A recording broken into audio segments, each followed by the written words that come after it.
Hey there, I'm Christina Johnson, transformational nutrition coach and the owner of Christina Johnson Wellness. And today I just want to give you some practical steps that you can take if you've been experiencing any stress or anxiousness or worry or fear or any other negative emotion over the last couple of weeks, so that you can let those negative emotions go and move towards feeling more calm and peace and hopefulness. I mean, to be completely honest, this week has been a tough one for me. I've experienced a lot of those negative emotions and had them come up. And I've talked to a lot of clients and friends and family members who are just feeling this heaviness right now. And I think there's a lot of reasons for that and a lot of things contributing to that. And so I just want to be here today to give you some practical ideas and ways to give you a little bit of light and hope, because I feel like that's what I've been missing over the past couple of weeks. And so I just came up for myself with a list of things that I'm going to start doing more intentionally so that I can start moving towards feeling more peaceful and calm and hopeful. And so I want to share those with you in hopes that it'll inspire you and give you some ideas. And maybe all 7 of these ideas aren't going to be perfect for you, but I have a feeling that there's going to be at least a couple that really will strike a chord with you and that you know will be helpful for you as well. So before I get started, I would just love to hear if you could sum it up in just a couple words or even one word. How have you been feeling this week in particular? Has there been stress or anxiousness or any of those kinds of feelings? Or are you just feeling calm and good? Whatever you're feeling, I'd love to hear just to kind of get a sense of where everyone's at. But let me just get started and I'll start sharing with you these 7 practical steps that you could take that I am taking myself to just start feeling a little bit more calm and peaceful. So step number 1 or tip number 1 is to be really protective about what you are letting into your mind, into your thoughts, into your realm. So for example, this probably includes what you're looking at on social media, what emails you're reading, what podcasts you're listening to, what news you're watching. And, I don't want to completely avoid getting any updates or just bury my head in the sand. However, what I've realized is that over the last couple of weeks, I've been getting these constant updates all day long, every day, from Facebook, from emails, from the news about everything going on. And every time I saw something, it would just raise that anxiety just a little bit. And so what I encourage you to do is to decide, find a couple trustworthy sources where you'll get your news and information from, sources that you trust, but that also feel like give you a little bit of hope that it's not all doom and gloom, and limit your exposure to that, and maybe even limit it during the day. Instead of constantly seeing the news and the updates all day long, maybe you choose 15 minutes a day to get updated so you stay knowledgeable about what's going on, and then the rest of the day you just kind of tune out all of the noise that's going on. So that's my first tip, but along with that, a little side bonus tip is also be careful about the conversations you're having with people. I noticed this week, I love connecting with people on Zoom, but a lot of the calls are they're all about everything going on, and a lot of it is, again, just kind of, it brings you down. So just be very aware of conversations that you're having too with people. Yes, we want to be honest about what's going on and anything we're struggling with, but we also want to be able to look at the positive light too, so that we don't feel stuck in these negative emotions. So that's number 1, be protective about what you're letting into your mind. Number 2, this is a big one. I did this for the first time today, and it truly did make a big difference for me. But begin and end your day with positivity. So usually it's habit, and I'm guessing, let me know if it's habit for you, to just immediately pick up your phone in the morning, look at Facebook, check your email. And a lot of that is stuff that I don't want to be taking in first thing in the morning. So I'm going to make it a habit every single morning to either listen to or read something that is positive, encouraging, and hopeful for me. And so for me, my faith is really important to me. So that's probably going to be, reading my Bible or listening to a devotional. Whatever it is for you, whatever would feel uplifting to you, let's all just start our day, even 5 minutes with that, and then end your day with that as well. And I think that will just be a really big positive anchor for us. And kind of going along with that, just prayer, meditation, any of those moments of just being silent can be really helpful as well in dealing with all the chaos that's going on. So that's tip number 2, beginning and ending your day with positivity. Tip number 3, okay, you may not recognize this term, but my tip is to stop buffering. And so what I mean by buffering is this. A lot of times when we have tough, difficult emotions, we don't want to face them. We'd rather ignore them or stuff them down or try to make ourselves feel better with something else. And so when I say buffering, that usually means we're distracting ourselves with something so that we feel better or don't have to face our negative emotions. So for example, this week I've caught myself buffering with Netflix. It's a lot easier to sit there and watch a couple Netflix episodes than to really get honest with myself about how I'm feeling. So you might be buffering by eating. Maybe you're stress eating, you're turning to food or sugar, or a lot of times in times of stress and anxiety, we go for crunchy things. So food may be what you're buffering with. Maybe you're buffering with drinking alcohol at the end of the night. Like you just want to unwind with a glass of wine or whatever it may be. Maybe you're like me and buffering with Netflix, or you're just escaping into books, which reading isn't a bad thing. But the issue is when we are not facing our emotions and we're trying to just distract ourselves with other things, those emotions are still there with us and they just build and grow. So this week, just really pay attention. How are you buffering? How are you trying to distract yourself? Is it with food, alcohol, Netflix, social media? And just be aware that that's what you're doing. Okay, number 4. So this kind of goes along with the last one of not buffering. And that is, instead of buffering, let's really try and ground ourselves in the present moment. So what I notice for me and a lot of the clients that I work with is that oftentimes when we are feeling stressed or anxiousness, it's like our mind is running a mile a minute. We're worried about things in the past. We're anxious about things in the future. There's so much going on in our head. We start taking shorter, shallower breaths. We maybe feel some tension in our chest or somewhere else in our shoulders. And as a result, we just feel all this stress in our body. And so when you're feeling that kind of stress, restlessness, anxiousness, I encourage you to first just stop and take 3 deep breaths. Because this sounds really simple, but deep breathing actually sends a signal to your brain to get you out of that fight or flight stress response. And I've been finding myself, anytime I feel myself taking short, shallow breaths, I stop and I take 3 deep breaths. So that's a great place to start, is just with deep breathing. And then I also think another great way to just kind of break that anxious stress in our body is to move our body. So sometimes for me, that means going outside and just taking a quick walk around the block. Maybe it means doing a few stretches or doing some yoga poses. But any way that you can move and just really tune into your body is a great way to kind of dial down the stress. Another great thing that I love to do is to get on the floor, lay on my back for 5 minutes in quiet, shut my eyes, maybe listen to some, meditative type of music. But just laying there and just breathing and just checking in with my body is another great way just to quiet my mind. So that would be my 4th tip, is to just get grounded in the present moment. My 5th tip for you is that if something is causing you stress, it's really easy to just shove it to the background or to shove it down, ignore it. But my tip for you would be to face it and see if there's some way you can take action.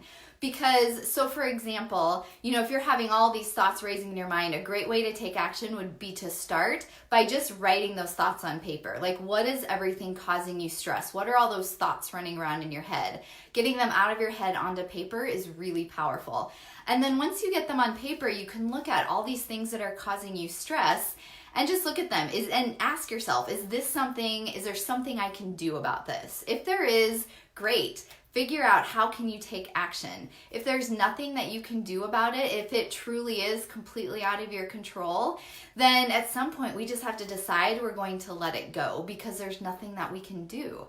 So I know as a couple examples here, a lot of people I'm talking to, I talked with somebody today whose job is gone right now for the next, she was temporarily laid off. And so what she did was she actually looked at her finances. She looked at all the bills and expenses that she'll have. And she called several people that, several of her bill collectors, I guess, and just asked them, is there anything you can do? And she was really surprised that several of them said, yeah, that's no problem. We'll push your next payment off for 3 months. One of them, she called the electric company and they said, you actually have a credit on your account. It'll cover you for the next month or two.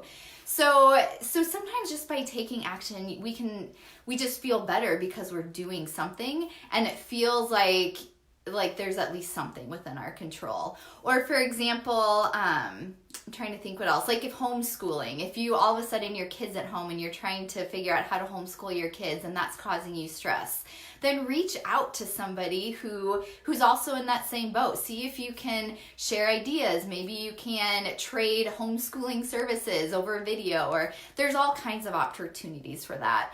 So make that list of everything that's stressing you out and then decide what is something that you can actually take action on, and then take action. Okay, my next tip for you, this is my 6. We've only got 2 more to go. But my 6th one is have some fun. Actually think about, we have a weekend coming up here soon. Sit down and think about what is something you could do that would just be fun, that would fill you with a little bit of joy, that would give you some connection with other people. I mean, maybe that is just, packing a picnic lunch and finding a park where you can be socially distant from everyone, but having a picnic outside. Maybe it's finding a place where you can go walking or hiking. Maybe it's ordering a new puzzle on Amazon and having a puzzle night or a game night with your family. But find some way to just infuse some fun, because right now everything seems so bleak and dark and stressful, and so it's important. It's important now more than ever to be doing things that make us happy and have fun. I was actually thinking the other day, I was going to paint my nails, but I'm like, what's the point? Nobody's going to see if my nails are painted or not. But then I decided, no, I want to paint my nails. I want to actually get dressed in the morning and just do something that makes me feel a little bit more human and to feel a little bit better. So that's my 6th tip for you, is just do something that makes you feel good, or something that's fun, something to look forward to. And then my last tip is find somebody to talk to. Sometimes we just need to be able to get everything off our chest. And there is something powerful about being able to verbalize what we're feeling and talking about it with someone that can really help you process through how you're feeling. Because I think what happens is that once we process through, then we can kind of create a plan. We get some clarity, we can decide on what are those action steps we're going to take, and we stop feeling so stuck. So I encourage you, find a spouse, significant other, a friend, a family member, somebody to talk to, so that you can just get all this off your chest. I know for me personally, my tendency is to keep it all in, to go over everything in my head, and that just hasn't been working for me this week, if I'm completely honest. And so I've just been thinking about, I need to find somebody who I can talk to, who I trust, who will just listen about how I'm feeling. And I think once I'm able to just get those things off my chest, it'll just feel so much lighter, and I'll be able to move forward.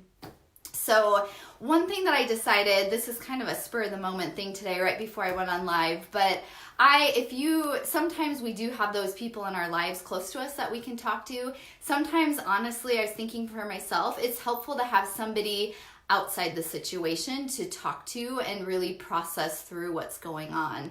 And so I think now more than ever, we really need to take care of our mental and emotional health.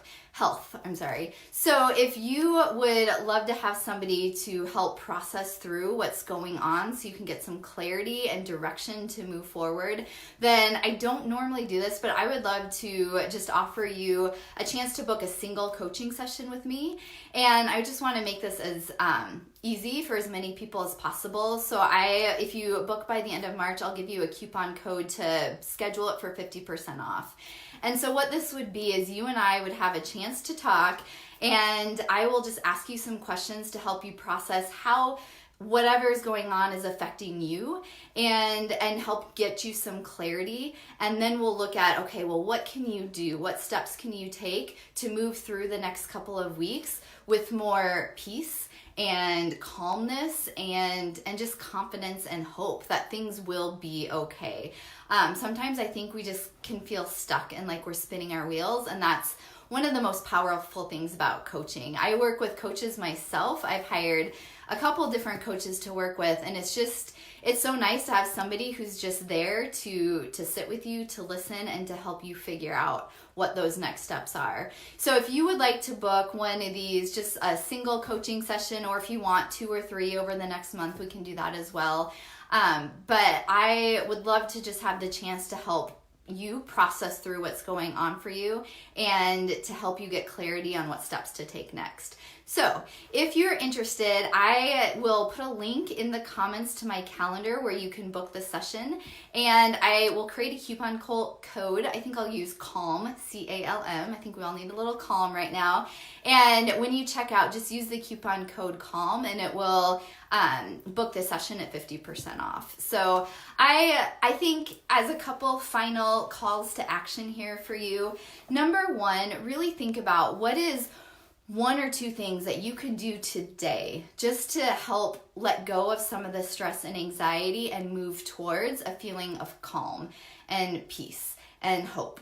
And do that. Do whatever that is. Hopefully some of the things that I've shared with you today give you ideas, and I'd love to have you put in the comments what's 1 or 2 things that you're going to do to let go of those negative, tough emotions and move towards the more positive ones. So put that in the comments what you're going to do. My other challenge to you right now is, like I said, I think this is going to be a tough time for a lot of people mentally and emotionally. So I challenge you to reach out to 2 people today and just text them or call them or FaceTime them and just ask them how they're really doing. Because I think a lot of people are just maybe like struggling with things in silence, or just don't feel like they can really share with other people. And so I think more than ever during this time, I've seen people coming together and that we're all in this together. And so I challenge you, reach out to 2 people and just check in with them, see how they're doing physically, mentally, emotionally, and if there's any way that you can support them. And then lastly, if you would like to book just a single coaching session with me so that I can help you process through what's going on, I would love to have that coaching session with you. So I'll put the link to my calendar in the comments once I'm done, and I'll put the coupon code in there as well so you can get that at 50% off. So book that session by the end of March. We'll say March 31st, and you'll get the session at 50% off, and you can schedule the session into April or whenever. And if you would like more than one, that's great. I am here to support you in any way that I can. And it doesn't have to be just about food. I mean, right now, a lot of the work I do is helping people deal with these tough emotions, because when we're struggling with our emotions, we often turn to food or to other things that just make the situation worse. So if there's anything at all that I can do for you, please reach out and let me know. I know that this is not an easy time for everyone, and we're all struggling for different reasons, and I'm here to help in any way that I can. So please reach out. Please book a coaching session with me and let me know how I can best support you.